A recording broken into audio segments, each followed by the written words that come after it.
Budaya siswa-siswi, marilah pada kesempatan ini kita bersama-sama memulai pendidikan agama Buddha dengan membacakan nama Sekaragata. Semuanya bersikap anjali. Arahang sama sambuddho bhagawa Budang bhagawantang abiwademi Swakato bhagawata dhammo dhammang namasami Supatipanno bhagavato sawaka sangho sanghang namami. Sabisata bawantu sukitata, semoga Swamadu hidup berbahagia. Sadu, sadu, sadu. Apa kabar semuanya? Pak Guru doakan semuanya dalam keadaan yang sehat, dalam keadaan yang baik, tanpa ada kekurangan suatu apapun. Pada kesempatan ini kita akan memulai untuk belajar pendidikan agama Buddha kelas 12, masih dalam bab 1, yaitu alam semesta dalam perspektif agama Buddha. Pada pertemuan kemarin kita semua telah membahas tentang pengertian alam semesta dan sistem dunia. Ya, kalian dapat pelajari, kalian sudah mendalami sendiri melalui buku cetak dan juga sumber yang lain. Pada kesempatan yang berbahagia ini kita akan melanjutkan materi, yaitu yang pertama tentang awal terbentuknya alam semesta, kemudian kehancuran alam semesta dan kehidupan manusia dengan alam semesta. Kalian semuanya mempersiapkan diri untuk membuka buku cetak agar materi yang Pak Guru sampaikan ini bisa kalian ikuti dengan baik. Baik, kita mulai. Yang pertama yaitu awal terbentuknya alam semesta.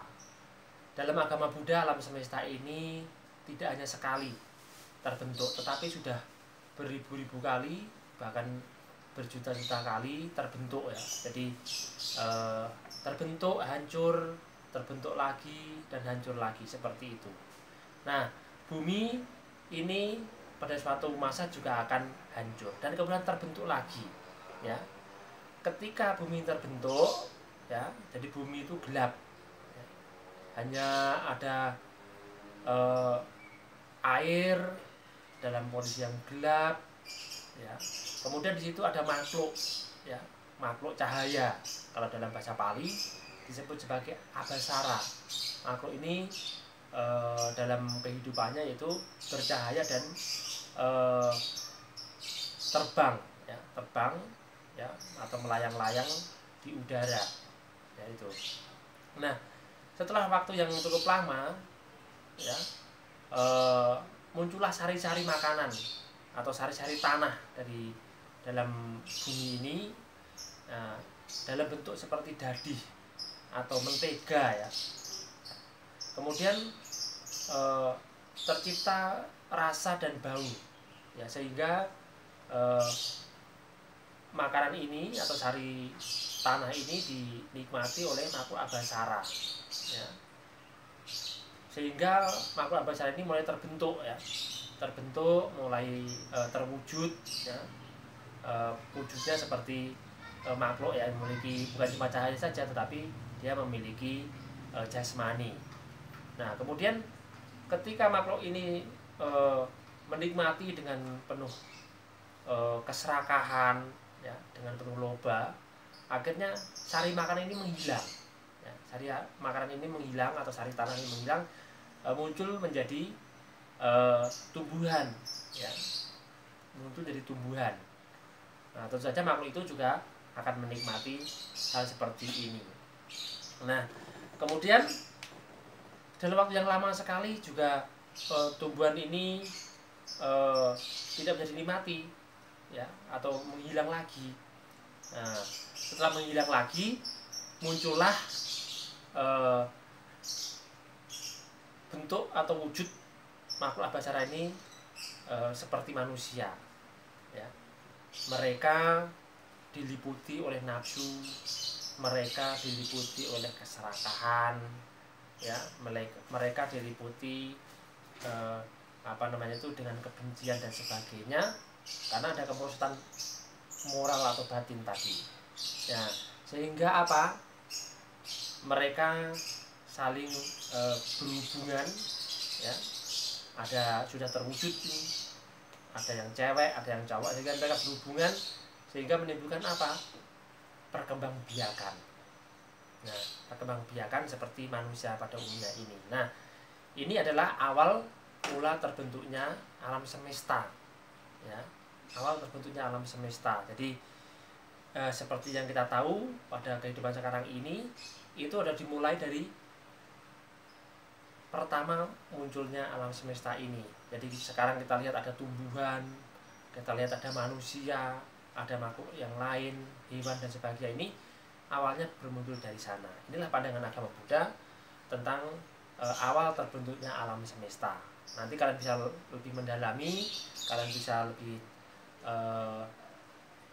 mendalami lagi di buku cetak kalian, ya. Kemudian yang kedua atau yang kebagian D, yaitu kehancuran alam semesta, ya. Tadi di depan Pak Guru sudah katakan bahwa alam semesta ini hancur timbul, karena segala sesuatu yang ada di alam semesta ini diliputi oleh hukum, namanya hukum anicca atau ketidakkekalan, ya. Bumi kita nanti juga akan hancur dalam waktu yang lama, tentunya tidak 1 tahun atau 2 tahun, tetapi dalam waktu yang lama, mungkin bermiliar tahun yang akan datang, bumi kita ini akan hancur, ya. Di dalam Surya Sutta, kehancuran bumi itu akan terjadi ketika umur manusia ini menginjak 10 tahun. Jadi usia manusia menjadi pendek. Mengapa hal ini terjadi? Hal ini terjadi karena ada keperosotan moral. Jadi ketika umur moral manusia turun atau merosot, maka umur akan turun sampai batasnya 10 tahun orang itu sudah meninggal. Nah, ketika ini terjadi, maka itu ada satu tanda bahwa bumi kita ini kan hancur. Nah, ketika umur manusia ini mencapai 10 tahun, maka nanti akan muncul mataharinya 2, ya. Sekarang kan 1. Nanti ketika itu ada matahari menjadi 2, sehingga tidak ada perbedaan antara siang dan malam. Situasinya panas. Nah, ini. Nah, itu adalah tanda-tanda kehancuran bumi dalam perspektif agama Buddha. Kemudian kehancuran bumi di dalam agama Buddha itu ada 3, ya, yaitu karena yang pertama karena api, yang kedua adalah karena air, yang ketiga karena angin. Nah, karena api seperti apa? Karena api yaitu tadi, ya, muncul matahari, ya, matahari yang lebih dari 1, ya. Maka samudra-samudra ini juga akan kering, ya, tumbuh-tumbuhan akan terbakar, dan otomatis dunia ini akan hancur. Yang kedua adalah karena air, ya, karena melelean dari salju, dari kutub, ya, maka bumi ini akan tertutupi oleh air. Otomatis kalau bumi kita tertutup oleh air, maka bumi kita juga akan hancur. Tidak ada makhluk yang dapat hidup ketika air ini menyelimuti alam semesta. Yang ketiga karena angin, ya. Angin di sini apa? Angin juga bisa merusak, ya. Bisa merusak. Contohnya yang kita tahu seperti angin topan, tornado dan sebagainya, itu adalah angin yang bisa merusak. Bumi kita akan hancur oleh angin. Nah, ini adalah ketiga hal yang menyebabkan dunia kita ini atau alam semesta kita ini hancur. Nah, itu adalah penjelasan dalam agama Buddha mengenai kehancuran alam semesta. Nah, kemudian yang ketiga yaitu kehidupan manusia dengan alam semesta. Nah, manusia dengan alam semesta ini harus hidup harmonis, ya, harus selaras, ya, dengan alam. Alam akan menjaga kita kalau kita jaga. Kalau kita tidak menjaga alam, maka alam juga tidak menjaga kita. Pertanyaannya, apakah kita boleh memanfaatkan alam? Boleh. Kita boleh memanfaatkan alam, tetapi dengan cara yang seperlunya, tidak didasari dengan keserakahan, tidak didasari dengan ketamaan. Ya, contohnya apa? Contohnya mengambil minyak bumi, yaitu secukupnya, tidak langsung dihabiskan hari itu saja. Kita pun menggunakannya juga harus penuh dengan hikmat. Ya, contohnya menggunakan listrik, ya, ketika nonton TV ya harus kita tonton. Kalau tidak ya kita matikan. Kita pakai kendaraan juga seperti itu. Kalau tidak perlu kita pergi ya tidak pakai kendaraan. Nah, ini adalah salah satu contoh bagaimana kita menjaga dan hidup selaras dengan alam.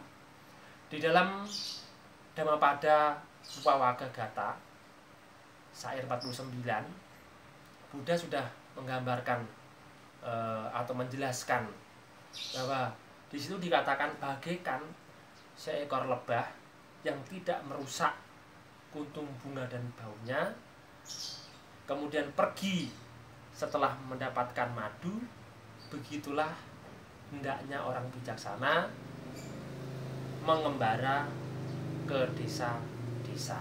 Nah, di dalam Dhammapada ini kita bisa menyimpulkan bahwa kita boleh ya memanfaatkan alam, tetapi kita tidak boleh merusak. Nah, demikianlah penjelasan dari Pak Guru ya mengenai awal terbentuknya alam semesta, kehancuran alam semesta, dan kehidupan manusia dengan alam semesta. Semoga kalian bisa mengerti, semoga kalian bisa melaksanakan ajaran agama Buddha dalam kehidupan sehari-hari. Terima kasih atas perhatiannya. Akhir kata, Namo Sang Hyang Adi Budaya, Namo Buddhaya.